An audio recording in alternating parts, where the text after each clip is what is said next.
Japan एक बार फिर जमीन के तेज झटकों से हिल उठा है। रविवार सुबह लोगों की नींद उस वक्त टूट गई जब उत्तर पूर्वी जापान में 6.1 तीव्रता का शक्तिशाली भूकंप आया। राहत की बात ये रही कि सुनामी की कोई चेतावनी जारी नहीं की गई थी और अब तक किसी बड़े नुकसान की खबर भी सामने नहीं आई है।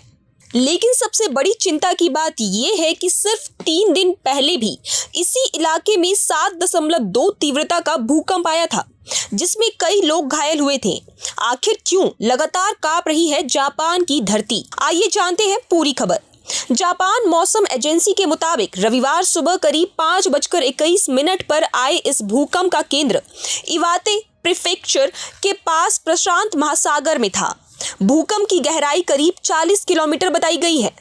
भूकंप के झटके आओमोरी और इवाते प्रीफेक्चर के कई इलाकों में काफी तेज महसूस किए गए।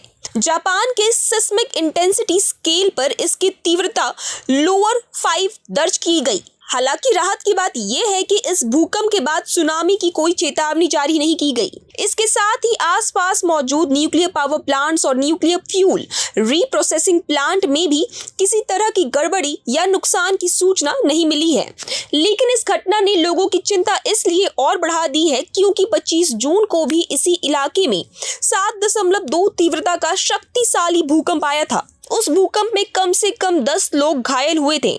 बुलेट ट्रेन सेवाएं प्रभावित हुई थी और कई स्कूलों को एहतियातन बंद करना पड़ा था। लगातार आ रहे इन भूकंपों ने एक बार फिर ये याद दिला दिया है कि जापान दुनिया के सबसे अधिक भूकंप प्रभावित देशों में से एक है।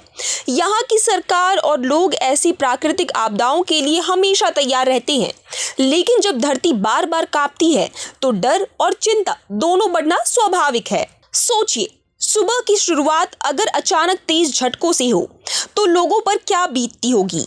यही वजह है कि जापान में हर भूकंप सिर्फ एक खबर नहीं बल्कि लाखों लोगों की सुरक्षा और जीवन से जुड़ा बड़ा सवाल बन जाता है। फिलहाल इस भूकंप के बाद किसी बड़े नुकसान या जनहानि की पुष्टि नहीं हुई है और प्रशासन लगातार स्थिति पर नजर बनाए हुए है। उम्मीद है कि आने वाले दिनों में हालात सामान्य बने रहेंगे और लोगों को किसी नई प्राकृतिक आपदा का सामना ना करना पड़े। ऐसी ही देश और दुनिया की तमाम बड़ी अपडेट्स के जुड़े रहे हमारे साथ। आप देख रहे हैं प्रभात खबर। प्रभातखबर.com, विश्वास वही, रफ्तार नहीं।